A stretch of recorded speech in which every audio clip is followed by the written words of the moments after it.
Welcome to Coffee and History, a conversation with Alabama Heritage. We are your hosts. I'm Rebecca Mender. Susan Reynolds. And Caroline Gazera-McKenzie. Join us as we sit down with some of the most fascinating figures in the historical community over a hot or cold cup of coffee or whatever your beverage of choice might be. We plan to explore the captivating tales of Alabama, stories that educate, inspire, and we hope entertain. We're thrilled to have you here with us, and today we are actually on the road. We are recording from the historic Scott Yarborough House, also known as Pebble Hill in Auburn, Alabama. And this home serves as the location of the Caroline Marshall John Center of the Arts and Humanities. And we thank Mark Wilson and Maven Beard for allowing us to visit for a few days and interview some of the great folks from this part of the state. Susan, I think you have an interesting did you know fact. I do. So listeners, before introducing our guest, we'd like to call this our Did You Know segment, where we'll share a fun and surprising fact about the state of Alabama. Something that might be new information for you or even for us. So did you know that Demopolis is the largest city in Marengo County, and its first settlement, known as the Vine and Olive Colony, was established on the site in 1817 by French colonial expatriates. Their plan to establish orchards of grapes and olives in western Alabama was ill-conceived at best.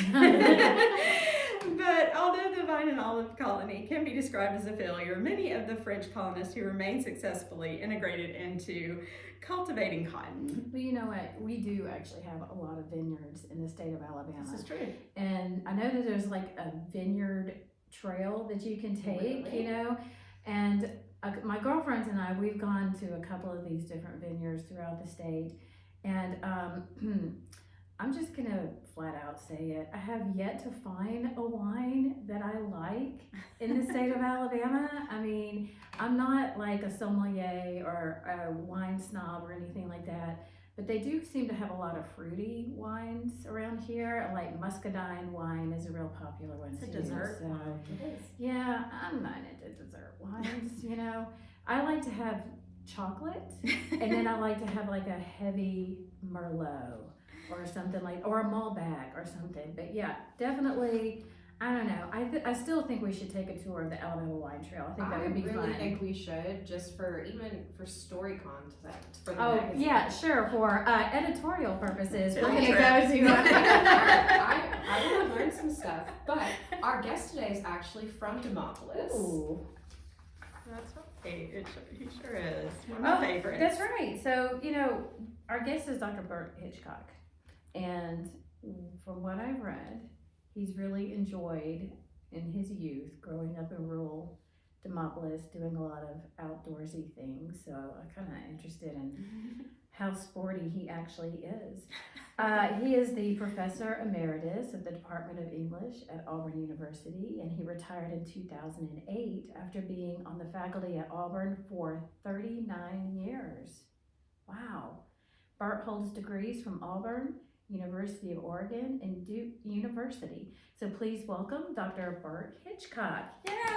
Yay! Welcome, Bert. We're so glad to have you. Thank you. I'm delighted to be here. Okay, so tell me about this, you know, growing up in Demopolis and this vine and olive colony. So is this something that, you know, you grew up listening to, you know, stories that are told over the years as you were a child? I mean, how much of that did you really know about when you were growing up? A good bit. You know, being settled by Napoleonic, former Napoleonic army members and French exiles is not usual for the state of Right, Alabama exactly. or anywhere else. So small community. So that was part of the myth. That's been a very romanticized story. It was not at all, as you say, successful economically. Most of the colonists left. Is there a reason why they decided that that's where they wanted to start this colony? That's where they were able to get a land grant from the United States of America. Right, okay. And in fact, there was a surveying error. They thought they were going to be on the chalk bluffs of Tombigbee River, Which is for the first beautiful, time. by the way. Have you seen the chalk bluffs? Because they're actually white.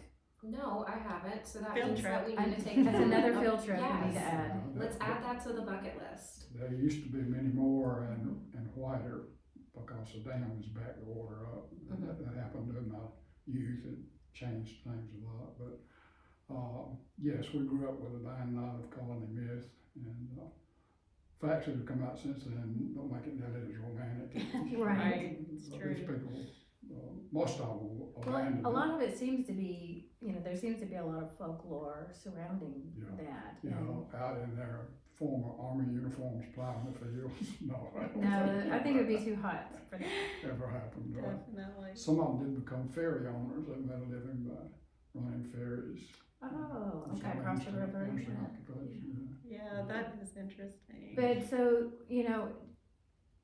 like Susan was saying, they kind of learned from that faulty business plan to cultivate cotton instead. And I mean, like how long, do you know how long that took for them to realize that this is not gonna work and that we need to really pay attention to the surroundings around, as to what we should grow? Not too long. Not too long. The facts are, I think, several months or a year. It was, Yeah, it's pretty fast. The people who did the cotton were, for the most part, not the Frenchmen. Mhm. Yeah.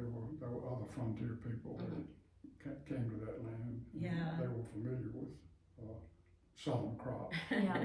So there were not really many Frenchmen who stayed around to try the cotton. And are there people who are descendants still there, or how many people are still remain in that community? Very few, if any. Yeah. Very Yeah. few, if any. The largest export was to Mobile. Mhm. They made a beeline for Mobile. That makes sense. Yeah. That makes That was sense. the closest place with some sophistication and civilization that they were familiar with. So, the story was ever present. Oh, Yeah. We definitely. were part of the vine and olive colony, which is pretty extraordinary, Yeah. but it was not at all successful. Right. It's funny, how you say in the South, our people, well, Mhm. a lot of my people are from Demopolis, so I'm Is very that familiar right? with Yeah. Demopolis, Yeah. yes, on my mom's side of the family, and then you and I share in common the English background, English literature, that kind of thing. So I was just wondering, you worked in English departments, arts and humanities. How'd you go from studying pre-law to going into American Lit? That's quite a stretch. Not really. Not too much. I still had an English major and history and philosophy minors in the pre-law curriculum, but there were certain specified courses that I was supposed to take to prepare for law school. I'll make it a quick story. It has a lot of focus to it, actually. I was working in student government at Auburn, and we went to a conference from here to Clemson is where it actually was. A lot of student government people were there from all over the South, and there was a large contingent of lawyers from Florida, law school students rather, would-be lawyers. And I got to know one of them. They were pretty memorable because they were not positively memorable, a lot of the lawyers. And we went on a session sitting at the back of it, this other guy and I, and we decided we'd swap. Both of us had brought textbooks to the session. It was a little boring. So he brought his law books, and I brought my novel, Oh. and we swapped out. And that's really when I decided I did not want to be a lawyer. Right. You got the better book. Why read that stuff when I could be reading Dostoevsky, who had Right. Agreed. Well, that's like my son. He did the same thing because he was majoring in engineering, and he called me one day and he said, "Mom, if I'm going to be doing for the rest of my life what I just did in lab class, I'm not that interested." And I said, "Well, honey, you need to pick something that you enjoy." And I said, "You're very creative." He works with both sides of his brain. So he's great at, analytical, statistical, facts, that kind of thing. But he's also very creative, and he's a poet. And I said, well, why don't you just major in something that, first of all, is going to be easy and you can keep your scholarship, but then secondly, something you actually might enjoy. And so he went from mechanical engineering to creative writing and never looked back. And I feel like, sometimes you do have those turns when you're in school and you realize this is just not what I meant. I mean, I had a career change too. I mean, I switched from business school to public relations, and I think it's important that you can make that realization instead of treading through it. I mean, how did your parents feel when you switched? Did they care? Did they have concerns? Because they thought you were going to be an attorney? Not really. Not really. Mine was really very easy, as I say. I already had the English major and humanities minors. Right. So it was not that big a change, but that happened at the end of my junior year, the Clemson revelation, and so come the next fall, I started applying to graduate schools rather than law school. Right. So, But your parents were like, that's fine. yeah, they were fine. That's great. You had a great upbringing though, because Yeah. sometimes you just never know with your parents how they're going to react. Exactly. My mother taught English and Latin. Oh, so she was Oh, happy. okay. Yes. Yeah. Now, we were also doing some research and we saw that you had attended the University of Melbourne in Australia. How did that come about? I had a Rotary Foundation fellowship Okay. Oh, to nice. give me a year of study abroad, Mhm. and turned out the University of Melbourne was the place. That's amazing. What was that like? Wonderful year. Wonderful, Oh, yeah. wonderful year. I lived in a residential college, which was International House, and half of the people who stayed there were from overseas and half were Australians. So we got to know Australians from the little towns all over the large country, but we also were there with people from South Africa, France, England, Malaysia, on and on. But it was a wonderful year. When I started checking with the University of Melbourne about going over for the year, they said, "That'll be fine, we'll make you a special student." Just calling you a special student. Yeah. But you should understand that the Australian higher education is better than the American. So I was in the middle of a master's program. Their academic year in the Southern Hemisphere doesn't correspond. Right. So I left Oregon in mid-year and went to be there for their full academic year. And they allowed me to attend third-year classes and honors classes. Nice. That's where I attended. But the system was very different, very different. The university students at that time took only three classes, and they took them all 3 years. Just Wow. like majors. It was not just undergraduate. They felt the American system was very superficial. Oh. All the things we took. So they took just 3 courses during the 3 years. It was 3 years at the university. That was very different. Very different. And the most surprising thing to me was at the end of the year, I got a letter saying, "Would you like to sit for exam?" The students had a choice of, after studying it for a year, of not taking the exam. Well, I think we had that option in America. No, you take it. So I just checked the no box. Yeah. I don't think I'll do that. I wish that was an option. don't have to I take really do the too. exams. So it was a very different system. Yeah. And, Sure. But that's great that you were able to go on a Rotary scholarship. You know, we did an article on Rotary International and the Rotaries in Alabama, and you know, they have so many, well, they've been around for a long time, and even just the Rotaries in Alabama, you know, when Susan was working with the author on the research for that, there's, you know, it started out with this one, and then it split, and then they subdivided, and then it, you know, went, and it's just amazing how it grew in the state and all the different, you know, opportunities that they give the youth, because they do work a lot with young people, and so that's really cool that you had that opportunity given to you. Indeed. Yeah, are you a Rotary? Are you No, I'm involved in not. that I grove? never joined any city. I'm surprised they didn't say, well, you're gonna be an automatic Rotary member now, you know, and, or encourage you. See, that's bad marketing right there. So if I was in charge, I would have said, yeah, we'll give you this scholarship and we'll give you a free membership into the Rotary, but you gotta stay in the Rotary for the rest of your life. We're thinking to get things done. Yeah, I need to talk to them folks.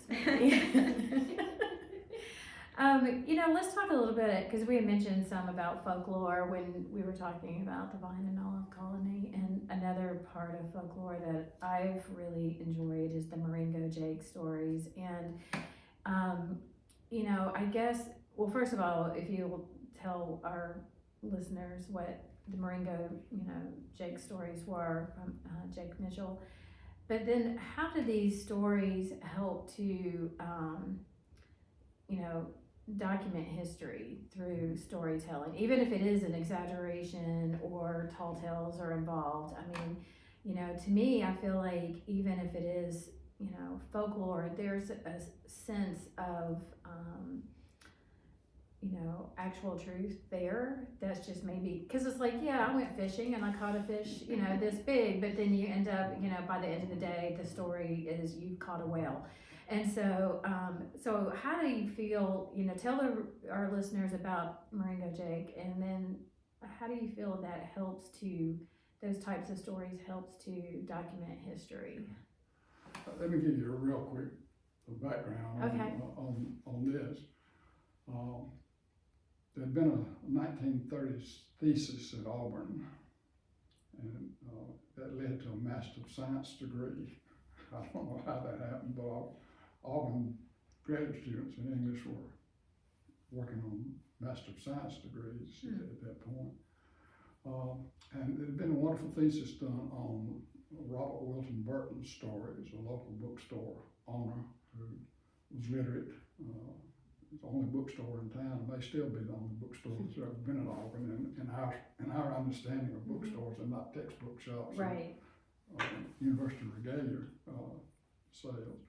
But Mr. Burton began to write down stories and was able to get a good many of them nationally published.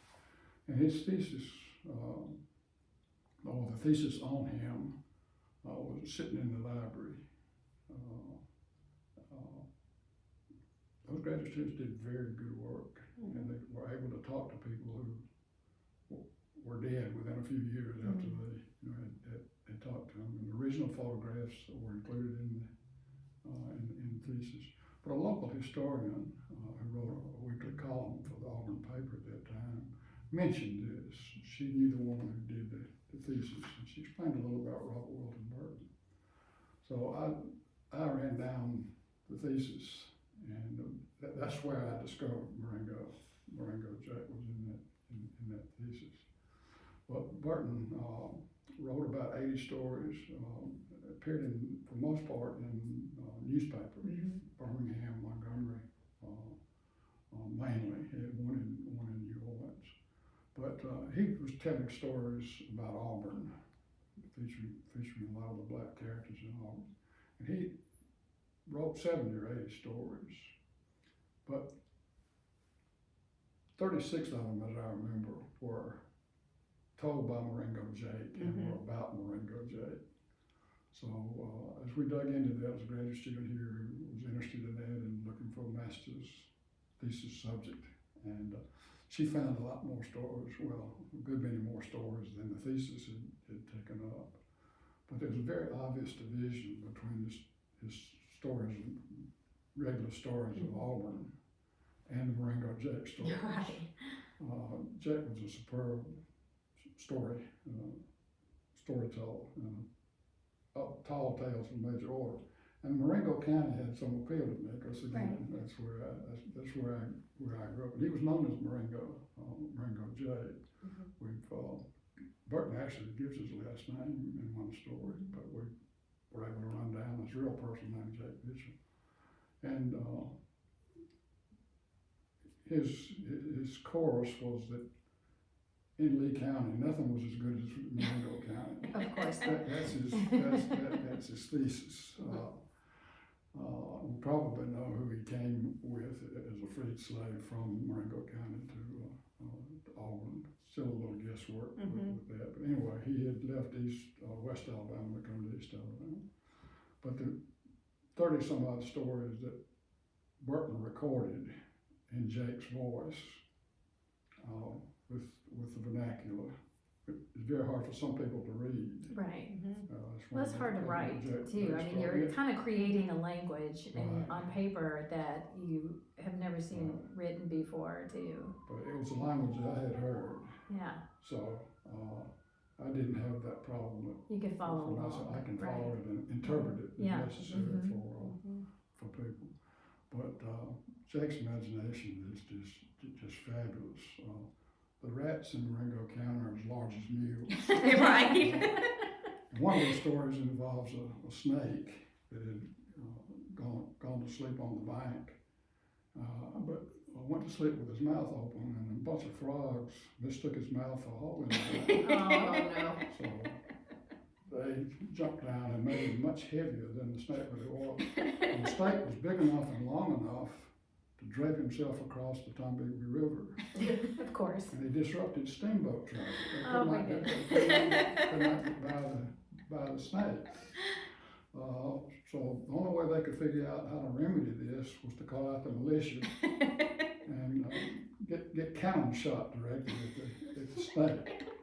Well, they flew the snake completely to bits so they could get that commercial traffic back on the river. But in the meantime, a lot of the frogs weren't hurt, and they rained down Oh, okay. in an Raining adjoining county. frogs. Yeah, Yes. those are the sort of stories. Jake goes out, sees a hat on the mud. The black belt mud is a common thing. Oh, yeah. The sticky, Right. you'll have some idea of that, the black Yep. belt mud. Right. But he went out and saw a hat on top of the mud, and so he said, they got me a new hat, I'll just go get it. He went over and started to pick up the hat, and the hat was on a man's head. I said, leave my hat alone, help me get out of here. He was in fact on his horse, but the mud he'd gone It's down. like quicksand, Only thing right? could see was his head. But the mud could do wonderful things. Trying to get a mule out of the mud, sometimes you just skin the mule. When you walk to somebody's house, the mud would build up on the bottom of your shoes, so that you had to have a ladder to get down when you got to the neighbor's house. You couldn't get on and on. That's and on. great. It's just absolutely marvelous. I mean, those are really some of the best stories, Yeah. But I mean, how do you feel like that helps to document our history and keeping, because like you said, you talked a little bit about the language and how it documents that dialect from that region. Yes. But just even the storytelling, because if you're not from this area, then you're not a lot of people are not familiar with the red clay that we have in the state of Alabama and how it really can be as hard as concrete. And then with the black belt, the soil is so, fertile that you can grow anything there. And so we have such a variety of soil types here, but it's like if you're not here, you don't understand that. And so I just feel like those are great, even though they are exaggerations, they're great ways of telling people what it's like here. Yeah, the black belt mud, for example, people would know about that kind of dirt, this long strip along the south. But everybody was dealing with black belt mud. Try to drive a truck through it. Oh, no. Black belt, but we didn't sink down, but it was pretty hard to get through. But there's also a setting. Jake was based on Jake Mitchell, Right. and he apparently earned his living by doing menial jobs. At that time, a fairly recently freed slave, and he had earned his living by menial jobs. He helped people plow their gardens, and all the soil was just pitiful compared to Marengo County, of course. Dug graves, and one of his jobs, and this was true for a number of other black men at that time, when the students would come to town, all their belongings had to be transferred from the railroad station to the dorms. Oh, okay. And so they were baggage carriers. Right. And they had to earn money in a fairly short period of time at the last. But Jake's position in the community, how he's treated by people, it's all there. And just his storytelling style, you know, It's, so yeah, it's it's great. extraordinary. Yeah. Right, And- right. And of course, this is really Burton. Yeah. We wouldn't have Yeah. him if Right. it weren't for Sure. But you know, honestly, I think I would much rather be reading that than I would law books. So I don't blame So you true, so one true. bit about dropping the law books and then picking up something like this. Definitely much more entertaining. Mr. Burton himself had a sense of humor. Sure. I think you would have to be able to You know, accumulate he, these types of he stories. referred to his home in Auburn as his 3-story cottage. Oh, okay. People, and the fact was that he had built that house from money he earned for 3 stories. That's Ah. funny. I love that. I That's love that's that. awesome. Okay, It that's the best dad joke I've heard in a while. It was true. Yeah. It was true. 3-story cottage. That's great. Well, one of my favorite articles we've ever published is the one you did for us about Joe David Brown, who wrote Addie Pray. And when I was a little girl, I can't tell you how many times I watched the movie Paper Moon, and I still watch it. And so when I found out you were doing that, because Addie Pray is the book from which Paper Moon was adapted, and I think that's fascinating. So, just for our readers, or not our readers, but our listeners who don't know that much about him and that book, could you just tell us a little bit more? Joe David Brown was a Birmingham Mm-hmm. native, and ultimately went to work for major newspapers in New York, worked with Time Life, foreign correspondence, France, Russia. Mm-hmm. Just amazing life, but he had 2 very successful movies. Stars in My Crown was his first novel, and was made into a very successful movie. And then I'm like you about Paper Moon. Yeah.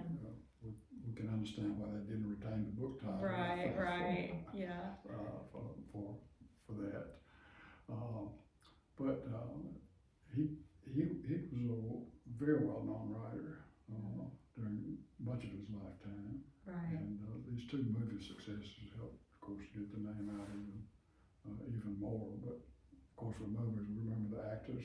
Right. Mhm. I mean, Tatum O'Neal, wasn't she the youngest person to have won an Oscar? Oscar. So yeah, for that role. Yeah. Well, that was her first role too, wasn't it? It As a was, and she child. acted Yeah, with her yeah, father. yeah. Yeah. But this really is a continuing part of the literary tradition in Alabama of the con artists. Right. Yes. That goes back to the 1830s. People For sure. dealt with a lot of fraud, but this is picked up, in 20th century. Right. Some of the ways they make money were exactly like Oh yeah. all Southwest humor writers were writing about in Alabama in the 1830s and 1840s. It's a great story. It really is. Now, I have a question for you. You've been referred to as a Southern gentleman previously. What do you think that means? I have no idea. And why do you think you are a Southern gentleman? I have no idea. What would be your definition of a Southern gentleman? Well, And we'll let you know if you're right or not. There is no wrong answers, we promise. I guess one part is how that person treats women, courteously, almost manners, aware of manners. And I would say soft-spoken might be included within. I think you're accurate in both of those assessments. So. We love you. Yeah, I would definitely say you were a perfect Southern gentleman because you've always been, I've met you at the Alabama Historical Association conferences, and you've always just been very sweet, very kind, and very courteous, and obviously agreeing to do this podcast, not knowing what you're getting into. Thank you for, being willing to do that. So, yes. They're foolish Southern gentlemen, too. Well, there are foolish Southern gentlemen, yes. But you are not one of them. No, you're not. No, you're not. Well, Bert, we've really enjoyed talking to you, and we do have a few other questions in our segment that we call Before You Go. And so before you go, we would like to know you just a little bit better and ask you some questions if you're willing to play along with that, okay? We'll make them easy questions. Thank How you. about that? Maybe. And if you don't know an answer, you can say pass, and then I'm gonna say, no, you can't pass. This is not a game show. Pass. Like, don't ask me a question, Rebecca. Too Bert late. for the win. Too late. You're stuck. Because remember, you're a Southern gentleman. You don't tell me no, right? Okay. You So, can. It's okay. who is your favorite poet or your favorite writer of Southern literature? I'll have to go with William Faulkner. I Mhm. avoided Faulkner for many years, to the extent that one could avoid him. Yeah. It was so demanding. It demanded tremendous amount of effort for the writer, for the reader to fully understand what was going on. And I think until I was older, I did not understand Faulkner. But of course, you keep hearing he's the greatest Southern writer, so, Right. and one of the greatest American writers. But when there was retirement in the English department, my training was in 19th century Southern, 19th century New England literature. Oh, okay. The Transcendentalists Okay. and Walt Whitman in the East Coast. But one of my colleagues retired. He'd been teaching Southern literature here, and so yes, he got recruited to teach Southern literature. So I was really forced to spend more time with Faulkner than I had before, and came to have an increasingly great admiration for him. Just he himself said, "I don't know where I got this gift from. It's just I don't know." He's I do know amazing. We're glad he had it, it's though. significant. But Do you have a favorite? my favorite one is not one that's most people's favorite. Which one? It was originally published as The Wild Palms, Okay. but the new title the old title has been restored and it's Yes. now published under If I Forget Thee, Jerusalem. Mm-hmm. Now again, you can see why the publishers Right. Yeah. why they chose Wild Palms. But it's an absolutely brilliant conception. It has two stories. It tells two completely separate, apparently unrelated stories, different characters, different times, different actions, and he alternates chapters. Mm-hmm. So you read One time period. first chapter of the first story, and then the first chapter of the second story, and it alternates all the way through. Right. And what you finally realize, one of them is old Southwest humor about two convicts who get out of prison and have to deal with a pregnant woman they rescue. Right. There's been a film made of that. That too. That's the first story that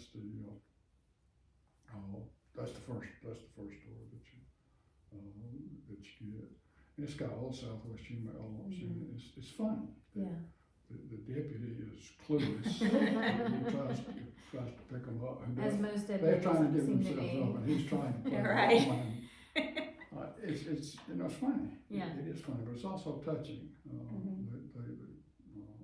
They save the baby. They save the woman very very reluctantly, in most cases. But the other story is about the doctor. And very different tone, very, very different story. Who performs an abortion, she doesn't live. But those stories reflect on each other. Right. Even in the separate individual chapters, what he's dealing with in one story, which appears completely unrelated in all ways, is really going to be done again in the next story. So I admire that. Definitely. Admire that book. I'll have to Simon add the that to Fury, my list. others. As I say, I'm in the minority with that. Absalom, and so forth. Love Absalom. I have to let everybody know that's listening, and especially those who are watching. Here at Pebble Hill, we are sitting across from the Bert Hitchcock Library. So it's not the books that are behind us if you're looking at our photos or our videos, but across from us, there are multiple shelves full of books. And I heard those came from your office majority Yeah. when you retired. These are Alabama, Yeah. Mhm. Alabama literature Okay, books. okay, Alabama yeah. writers. So we just had to make that little shout out to Bert for donating his books to the library here at Pebble Hill. Now, completely unrelated to books or literary characters, did you play a sport as a young man? Yeah. What'd you play? I was a 3-year, 3-sport letterman in high school.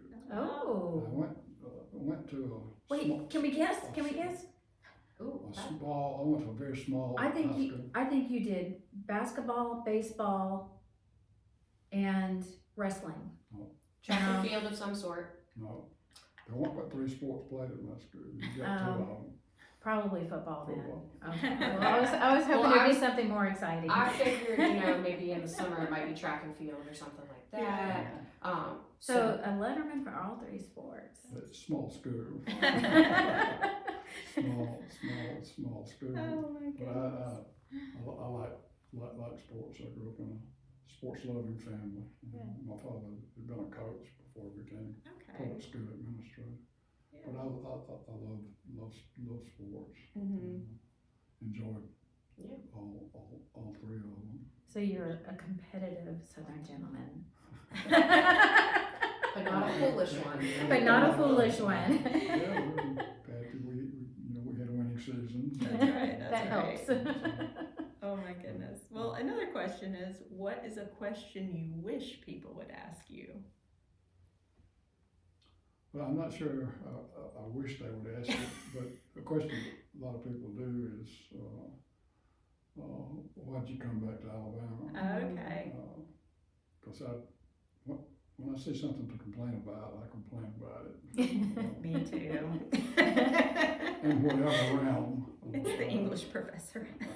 Yeah, who nobody listens to, of course, but. Exactly. Yeah. And that's a question I ask myself, because when I graduated from Auburn with a BA, one of my criteria, and a major one, was not so much the quality of the graduate schools and universities I was applying to, but how far away was it from the South? Mm-hmm. I relate to that for my undergraduate career, but I came to Alabama. Yeah. But I wanted to get away. And Yeah. University of Oregon was about as far as I could get. Very much so, yes. At the time, and then even farther with Australia. But I asked myself that a lot. But I had opportunities here. People made opportunities for me here. And the job market was not good for PhDs when I got, so a lot of things taken in. But a lot of people ask me, well, hear me complain about things out of various kinds, and if you have that much problem with what goes on in Alabama, why in the world did you Come back, right. Because we want it to be better sometimes. That's right. Well, sometimes you can improve gotta the love it. situation. Yeah. You gotta love it to want it to be better. Bert, what's the most unusual job that you've ever had?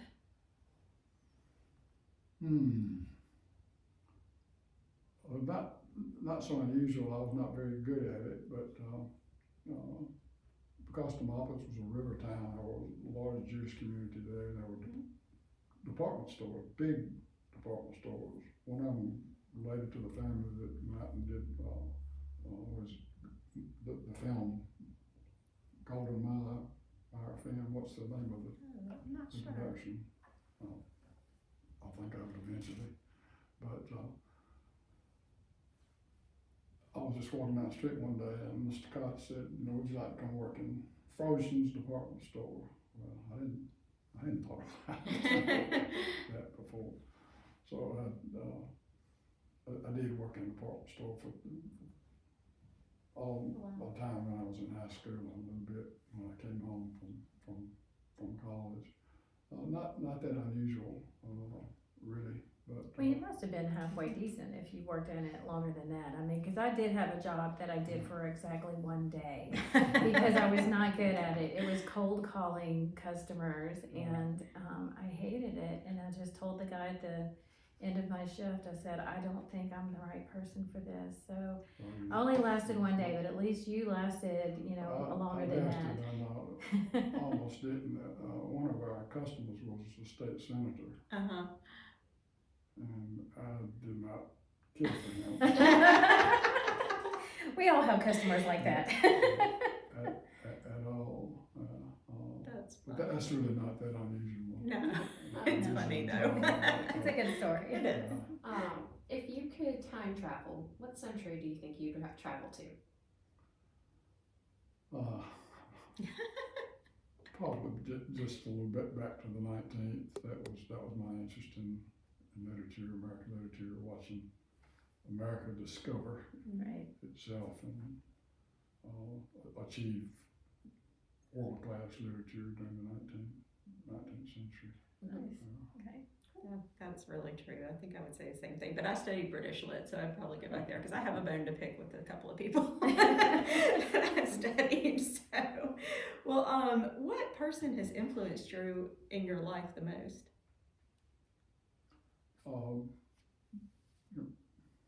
You mean some writers, obviously. Okay. Some writers, obviously have. My father would be, and mother would have to be included in that list. Yeah. My father used to help me with my math homework, and my mother would help me with The other. The English, with yeah. the other. They were very encouraging. Oh, that's great. So probably that. I had wonderful colleagues and a career here, and so there are several of those who Right. who did. One person who fits that Southern gentleman label, Gene Kirk Garcia, who was on the Auburn faculty. And, I took classes with him while I was an undergraduate, and came back and we were colleagues. And he asked me if I would join him in co-editing an edition of American Short Stories. He and another colleague had done 4 editions, I think, and then this person died. And working with him, putting together a book was just a marvelous experience. He said all the great examples, and his dealings with the publishers or the publisher was a sight to behold. As you all know, the publishing world has changed completely. Sure has. You can pick up the phone and call your editor at Harvard. Right. You can't do that. It's not Very different. Very different. anymore. But Gene, I looked up to him as a teacher, and then to come back and be able to work with him as a peer was influential. Yeah, definitely. That's fantastic. Bert, we have really enjoyed having time with you today. We appreciate you so much for coming by and visiting with us and telling us a few stories and answering our crazy questions. And we love you desperately. You truly are a Southern gentleman, and we do appreciate you. And so we want to thank our guest today, Dr. Bert Hitchcock, for joining us. And we want to thank you, our viewers and our listeners, for joining us for this edition of Coffee and History, a conversation with Alabama Heritage. You can find our podcast on our website at alabamaheritage.com, where you can also subscribe to our quarterly magazine. Or you can find us wherever you listen, as well as your YouTube channel, where we will be posting extended video versions of these episodes. So we will see you next time, but for now, I think I need some more coffee. Goodbye, everybody. Bye. Perfect. I'll call on you when the senator's family gets after me. They're not going to. They're not going to. I'll tell you all. We'll turn that off first. Oh, yeah. Yeah.